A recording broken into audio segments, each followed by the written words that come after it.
What's up? Welcome to Let's Talk Ball. I'm Thad Brown. That's Carl Jones. He's a former Syracuse Division I cornerback. I'm just a guy who likes football. Every single week, we break down the X's and the O's from the Buffalo Bills, watching the All-22 film. This week, we're talking about the first playoff game for the Bills and Steelers. And Carl, let's talk about the offense first. Pretty much the same as we've been talking about. Yeah, nothing too pretty. It started off great, I'll tell you that. Dawson Kincaid, the tight ends. I thought it was National Tight End Day for a second, how involved they were. But they ran into a little bit of a lull from the second and third quarter.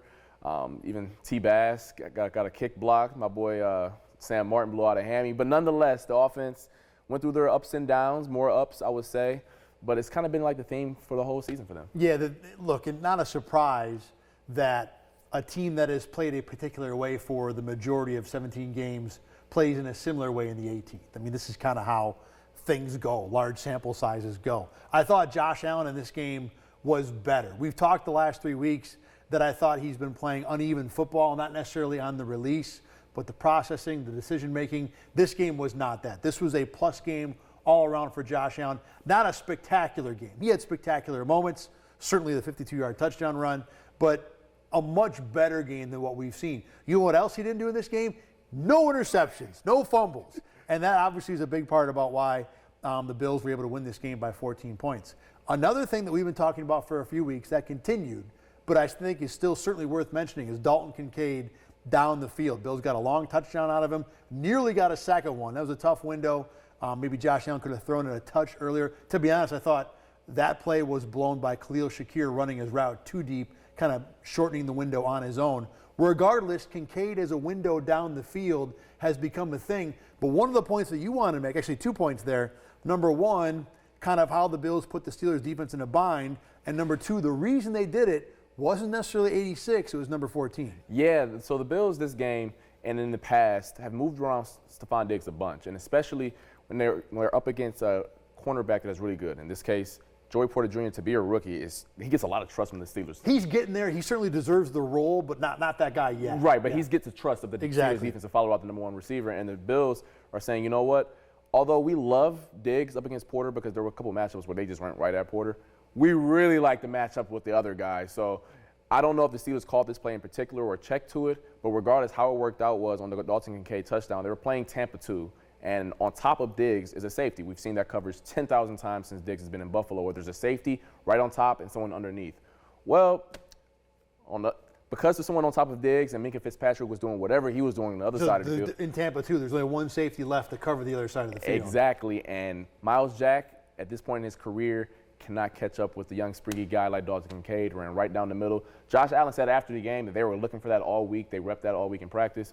And they got the look that they wanted in the game. Yeah, they burned Jack on it pretty easily, too. And that example there of where using Diggs, maybe not necessarily in the slot, but certainly Diggs' presence drags coverage away. And now if you have a guy like Kincaid that can exploit it for big plays, it makes the Bills' offense that much more effective.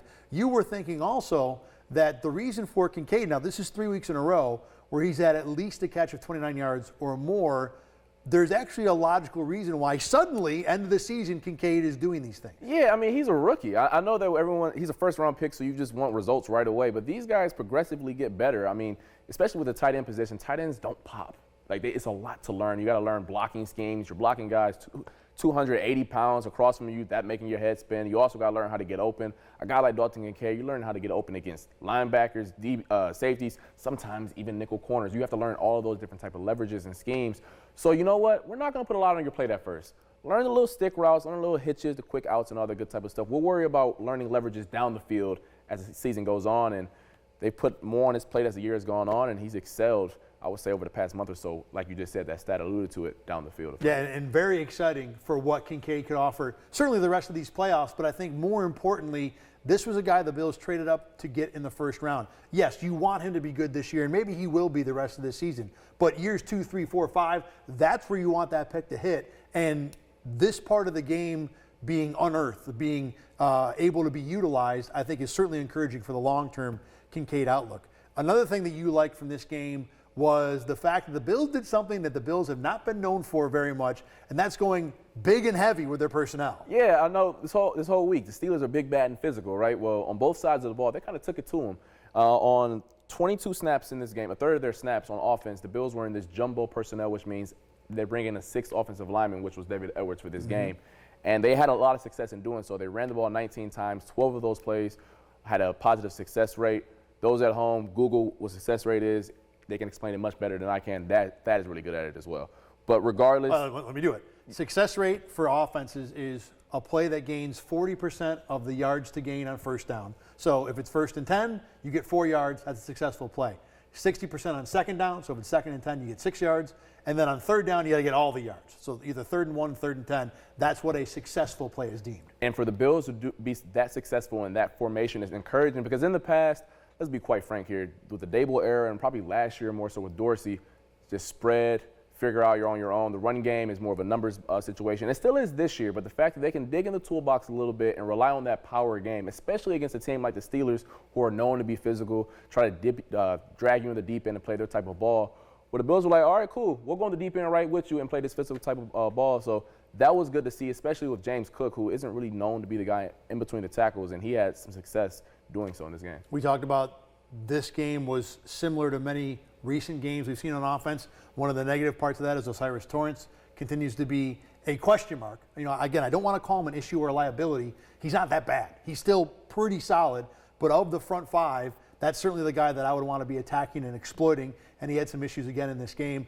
Otherwise, you know, look, Alex Highsmith got 1 sack on Deion Dawkins, a guy that talented. I think that is going to happen. Regardless, the offensive line was where it's been for the most part, which is generally way above average and pretty solid.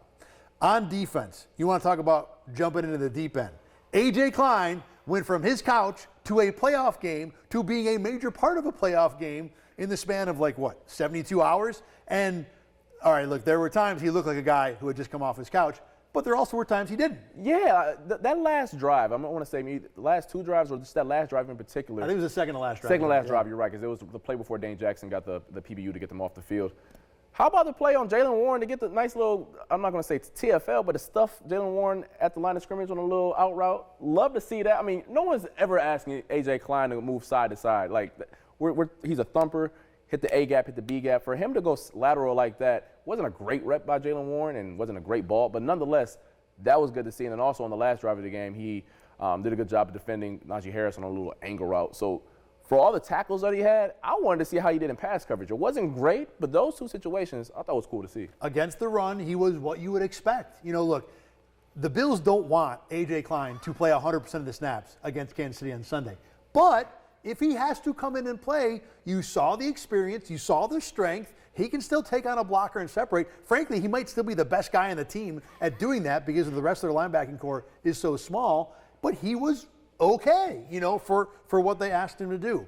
Speaking of asking them to do things and being okay, you thought Dane Jackson and Kaiir Elam, you know, basically 2 subs who had to play at corner in this game, were fine. Yeah, I mean, obviously Kaiir had the 2 big, I don't want to say blunders, but 2 big plays that weren't good. Getting ran over by Pat Freiermuth and then getting the DPI that, quite frankly, I don't know. I've never seen a horse collar DPI. That's a new one, but he did that. But then followed it up 2 plays later, getting an interception. And then he had other plays throughout the game where Mason Rudolph wanted to throw a slant. He jumped that, so he had to eat it and throw it somewhere else. So there were some situations where I thought Kaiir was getting better. He spoke to you after the game where he just felt more comfortable as the game went on. And then Dane Jackson had a few plays where he got beat. He got beat across his face for the touchdown. But then also, good rep. I don't want to say the game-winning one because I don't know if the game was ever in doubt. But nice PBU on George Pickens to get them off in the 4th quarter. Another PBU, I believe, in the 3rd quarter. Nonetheless, those 2 guys stepped up when the Bills needed the most. Elam talked about the fact that he was rusty, and you said it looked like he was kind of playing a million miles per hour when he first came into the game, but settled down and certainly played better. The other thing I liked about Elam, this was, I thought, his best ever, by a lot, run defense game. He was aggressive. He was a solid for the most part, a solid tackler, but he was involved. You know, this was a guy that I think his first season either was unsure or somewhat unwilling to be involved in the run fits. Not in this game. He was attacking. He was making tackles. I was, you know, pretty impressed. Now, all that said, you know, when the injuries hit for this defense, and early on they were very good, but you could tell because the Steelers, when they moved the ball on a couple different drives, they were exploiting the area where Tyrel Dodson and Terrell Bernard used to be, where Taron Johnson used to be, and certainly making gains, making hay down the middle of the field. Yeah, I don't know if the Steelers, I tried to chart it, but I was distracted with other things. I know they completed one ball outside the numbers, but that was a little bit of a swing route to Allen Robinson where Dorian Williams Buried it. it. Outside of that, I think the Steelers just, everything was in between the numbers. They were peppering the middle of the field, as you should when there's that many backups out there. So it showed at times that A.J. Klein didn't really have the feel and zone drops. Same with Dorian Williams. Same with Cam Lewis. And now you're asking Jordan Poyer and Micah Hyde to come down. DeMar Hamlin's coming in on key third down situations. It showed when the backups were out there, especially in the middle of the field. Moving up to the front four, I thought this was Linval Joseph's best game. You know, he's been kind of in and out. Even when he has played, he's been average as a run defender. Not in this game. He was active. He was controlling offensive linemen. I thought he was pretty good. You talk about Dorian Williams. You know, he has played as a guy who looks like his hair is on fire constantly. Well, I think the Bills in a couple spots did a good job using that. I think he can be an effective blitzer. If he has to play against the Chiefs, you know, I would want to turn him loose. I think that would be the best way to go about using him. Ed Oliver in this game I thought was really good. And really, you know, if you want to go through the other front four, it didn't show up a lot, I think, watching. Ed Oliver didn't have a spectacular game. I don't think he had a sack, but he was really active and really dominant. Leonard Floyd, I don't know if his name was called at all in this game. He was, especially second quarter on, as good as you'd want as an edge rusher, just superb. Tim Settle had a solid game. Daquan Jones, good as usual. We talked a little bit about the injuries and how much the Steelers exploited them. And I think at this point, let's spin this forward to what the Bills are going to do against the Chiefs. There was a snap in the third quarter where the Bills, on a pass rush down, now it was 2nd and 7, so not necessarily a pass down, but their front four was Von Miller, Shaq Lawson, Tim Settle, Linval Joseph, not in that order. That is a really, really ineffective pass rushing group. And what happened on that play? Legendary quarterback Mason Rudolph threw a touchdown pass to equally legendary receiver Calvin Austin. When I watched that rep back, my first thought was, if I'm Mahomes or Andy Reid, I am licking my chops for that front four to come on the field. Yeah, you're going to need it going forward against the Chiefs.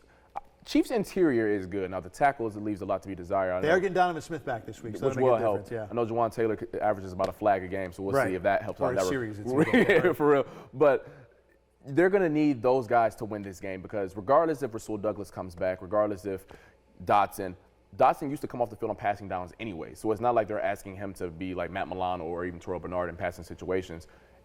Bernard, he's whatever, if he plays or not, regardless, the injury didn't look great. He got carted off. You can't imagine he's really close to 100%, even if he puts a uniform on. Exactly. Yeah. And then obviously, whatever about Taron Johnson, wherever the case may be, Taylor Rapp, who has been your dime safety, they're going to really need this front four to put the defense on their back, get to Mahomes, make him uncomfortable. Because I don't care who you are, a quarterback who's uncomfortable under pressure, those are the guys who obviously are always going to struggle a little bit, especially with a receiving core that isn't great.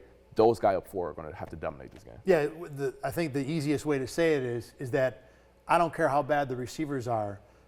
If the Bills put out a patchwork secondary or back seven, which seems to be at some level what's going to happen, if Pat Mahomes has all day to throw it, someone's going to get open and he's going to put the ball on him. Now, look, if it's Kadarius Toney, the guy might drop it anyway. But the guy is going to be open, and you're right. I mean, this game might come down to how well does Leonard Floyd, Ed Oliver, and Daquan Jones play, and maybe Greg Rousseau to a lesser extent. All that said, let me point out one other thing, though.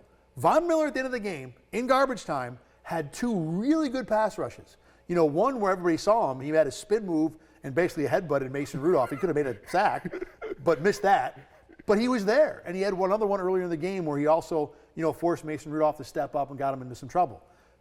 Maybe the idea where Von Miller plays like 6 snaps through 3 quarters and you use him late, he can be effective. At this level, though, and you're laughing about it. And look, No, you're right. No, but at this level, in this game, one play. Yes. You get one play from 40, it ain't going to be worth the money, but it might be the difference between advancing and not advancing. I mean, they brought him in, and once again, they didn't bring him in for just one play in particular.